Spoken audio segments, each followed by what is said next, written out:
meant. I'm just picking a few handful of writers, handful of guys, handful of white guys who had a shared appreciation for the wilderness with Leopold and with this guy, Ed Abbey.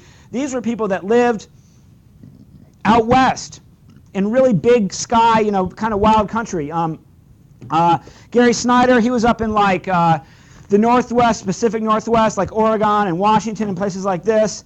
And Abbey was like in Arizona and New Mexico and all kinds of desert country.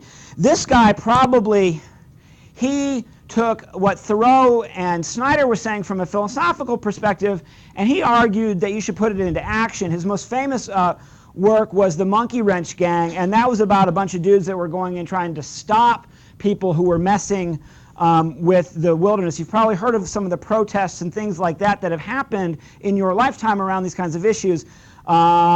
Since your lifetime, there's probably been tree sits, for example, those where there's a big old growth tree. Somebody will go sit in a tree. Like there was this young girl a few years ago called Julia Butterfly, who sat in a tree so they wouldn't cut it down. She stayed in the tree for like 2 years or something, wouldn't come down. Ed Abbey was of that cloth, where he thought you had to actually step, in the way of the destruction.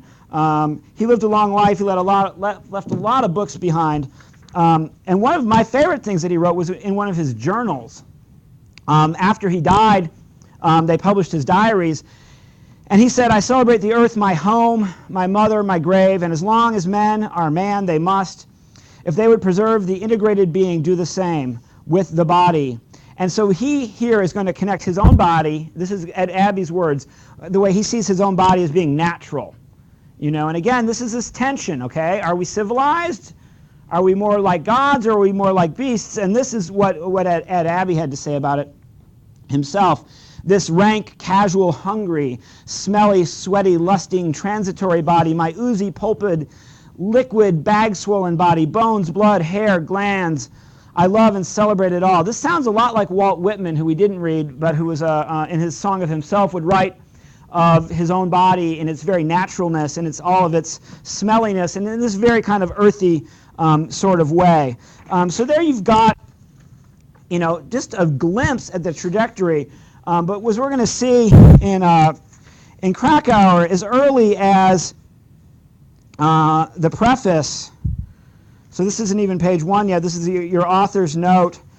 If everybody can go ahead, we can turn our books to the author's note. I'm just going to get into a little bit of Krakauer here for just a minute, and then I'm probably going to take a drink of water and unplug the key over there. So in the author's note here to Into the Wild, he addresses what the point of his book was. So this would be on page 2 of the author's note in the body paragraph that continues over from the first page down towards the bottom. And this is maybe, you might even say, the thesis, or one of the thesis statements of this author's note. Why did he write this book? In trying to understand McCandless, I inevitably came to reflect on other larger subjects as well.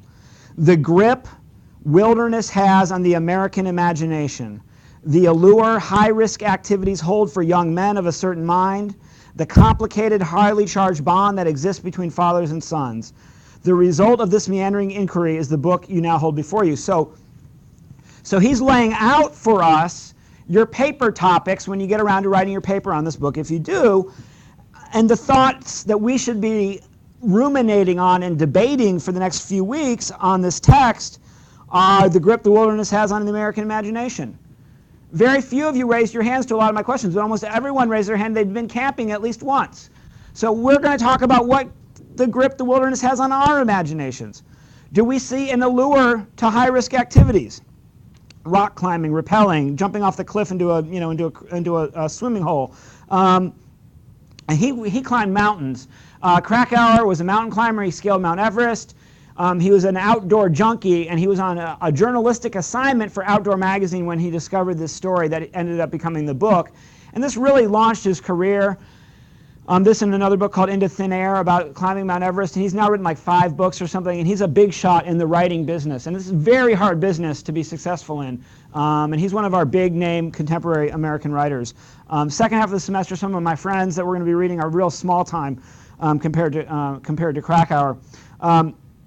And so he's connected to this himself a little bit. You know, he likes to go snowboarding, he likes to go hiking, he likes to go climbing, this kind of thing. So he spent about a year researching this book. He developed a relationship with Chris McCandless's family, Alex Supertramp's family. And when the film came out with Sean Penn directing and Emile Hirsch starring in it, they went and retraced, went to a lot of the places. Krakauer had actually been to interview people, a lot of the places that this guy went. And so this is a major undertaking. These 207 pages was a big deal for this guy to write. So I'm going to kill the slideshow, and I'm going to take a drink of water, and I'm going to invite you guys into some of these conversations.